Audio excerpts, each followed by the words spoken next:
Greetings everybody. I'm going to show you a couple simple ways to make a very simple softbox light for your home photography and videos. So these are just things that I had on hand. I'm just going to work with what I've got.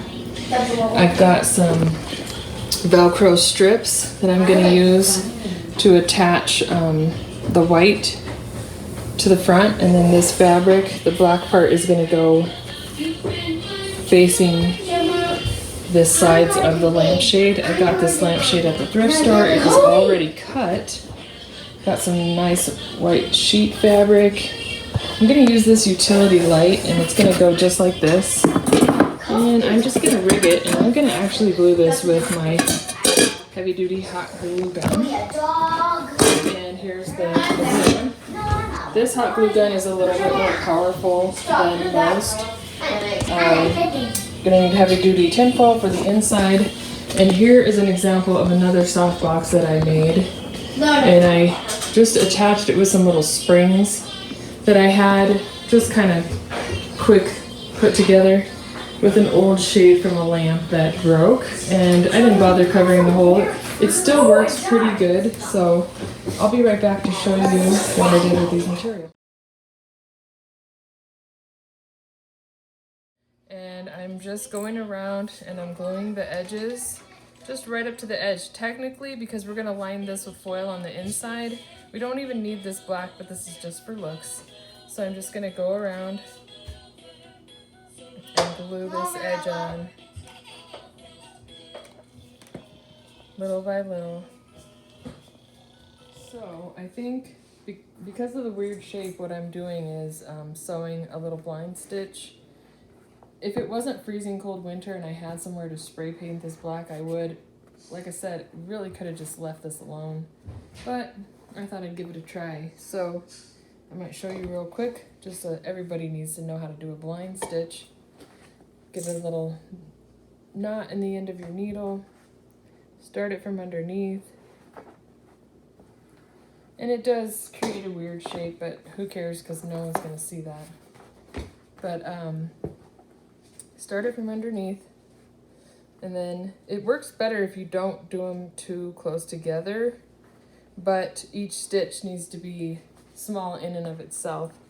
Start at the top, on top of the fabric, go under, and then just catch a tiny bit of it and push it back through. I hope you can see that. Do that, and then do the same thing on the other side. Like I said, don't make your stitches too close.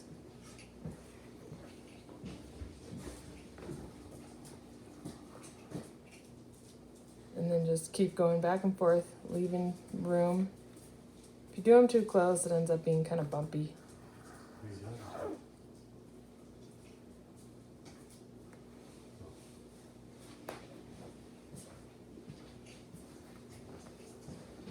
And just, everyone should know how to do this anyway. And then once you pull it, you'll get a nice hidden stitch. This side actually looks like better than the other side, but that's how you can stitch things from the outside and make it look a little better. I'll do a couple more stitches just to show you. Just keep going back and forth. Just making sure you don't catch a big bunch under your needle.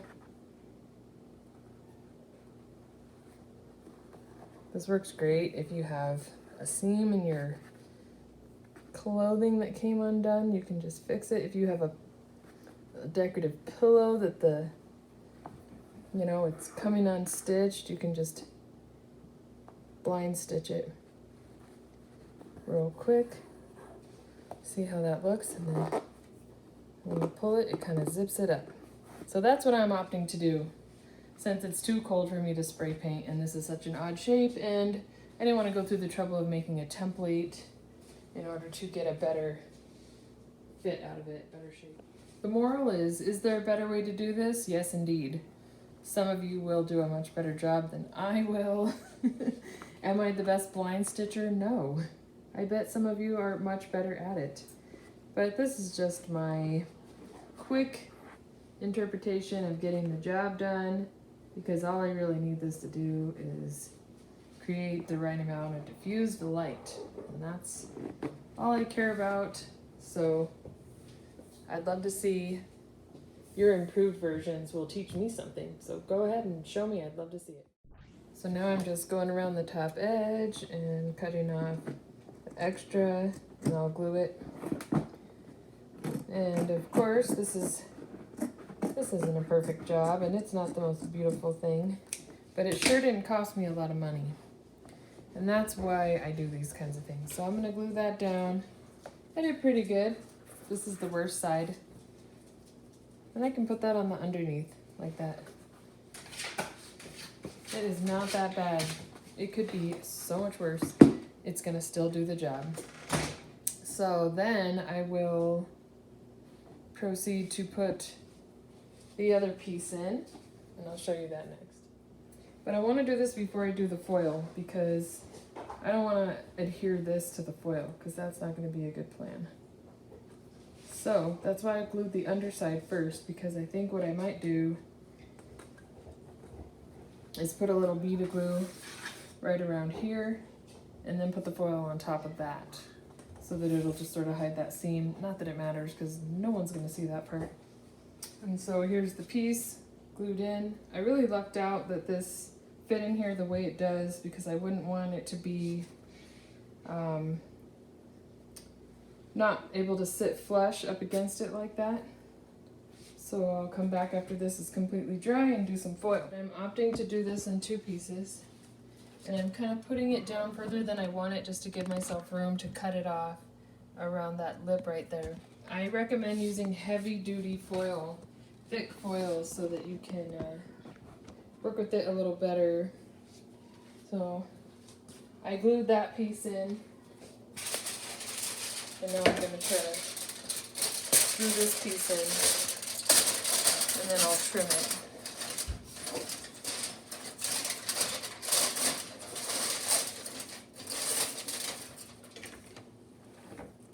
This glue is so hot.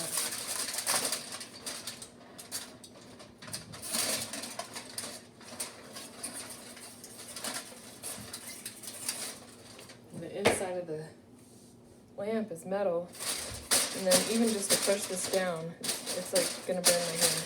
It's so hot. So obviously you want the shiny side facing out.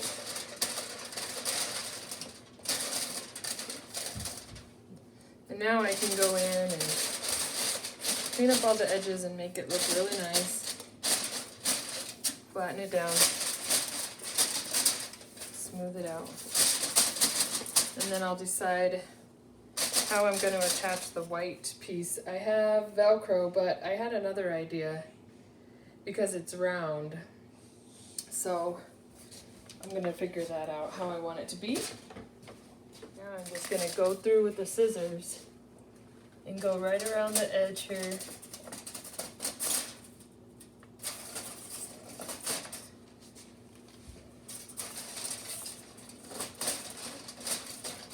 Okay. I'm just finishing the edge here. Around. Gotta hold it still.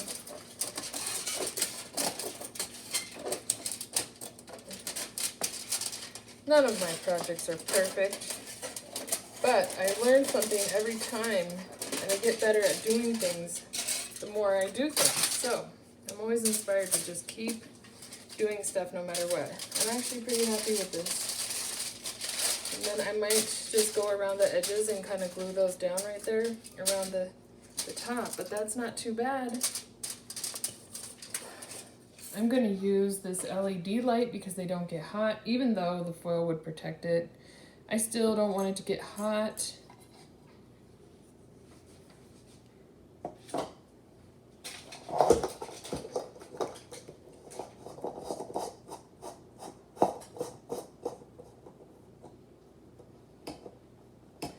This one I like because it happens to have an on-off switch, which I like very much. So I think that'll be really good once I get the white fabric on it. And then I can secure this a little more in there, make that a little less wobbly. And I'll be able to clamp it onto the various stands that I have, tripods, different things like that. I decided to bust out my 1948 sewing machine because I got a piece of elastic, so I'm going to show you a cool little trick. I wanted to use Velcro, but I think I'll like this better. Okay, so since this is the elastic I had on hand, I want to make sure that what I cut is going to leave me enough room to sew it inside of the sheet. So I want to give myself enough room for that. So I'm going to start cutting it around.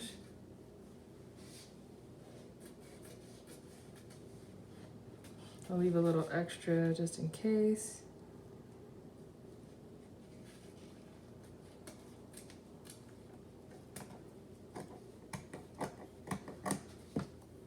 And I can kind of eyeball it somewhat.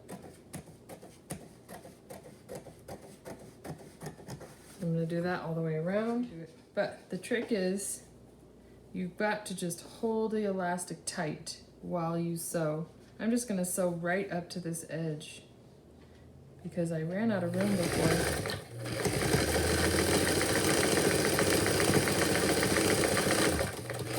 The beauty is if you get it wrong, you can just take it apart and do it again. And that's what I just did a few minutes ago. So as long as you're keeping the elastic pulled tight all around the edge here, it's gonna turn out the way you want it to.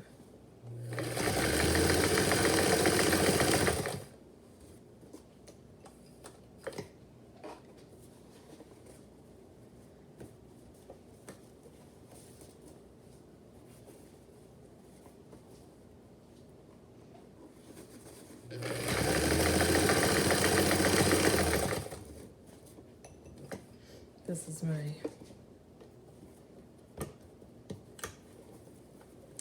I just love this sewing machine. I traded a friend for it. She got it from a thrift store for incredibly cheap price and it didn't work. She didn't know how to fix it. I was willing to give it a go and I was able to fix it. So we traded and I gave her my more modern sewing machine for this one. And this one just works wonderfully. My other one worked too, but this is 1948. And I love it. It works great.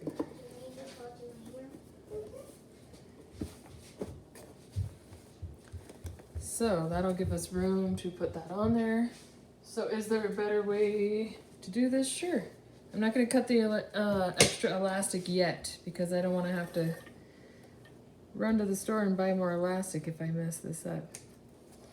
So I'm gonna worry about cleaning this up later, but I want to see if it's gonna stretch onto my light.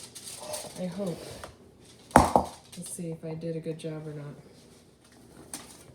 I think I might have got it just a tad bit too tight. No, I might have got it just right. Yep, I got it exactly right. Perfect. Okay. And I will clean this all up. I'm happy with it. I'm going to cut my elastic. It's on there. Not too shabby. I like it a lot. So let's put the light into it. Okay, I'm happy with it. I got it nice and sturdy. I just had to screw it in. And it's ready. Look at that. I'm happy with it. I'm not crazy about the brown thread, but this vintage sewing machine literally won't take any other thread. So that's what we're working with. Is it perfect? No. Will it work? Heck yeah. Heck yeah, it's gonna work. That's awesome. I am happy with that. Yes, I would love to see your creations. This is my interpretation of a softbox. Thanks for watching. So here's my mannequin with some backlighting.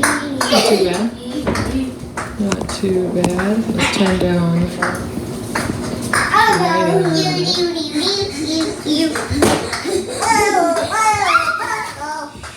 Kids.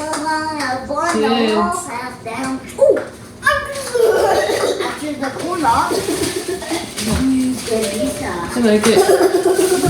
And I even found that I could just tuck in that edge so it would look even just a little bit cleaner and nicer. I'm really happy with that. I really like it. I think it turned out really good. It looks really nice. Mom, thanks. You're welcome. Cool. I like it.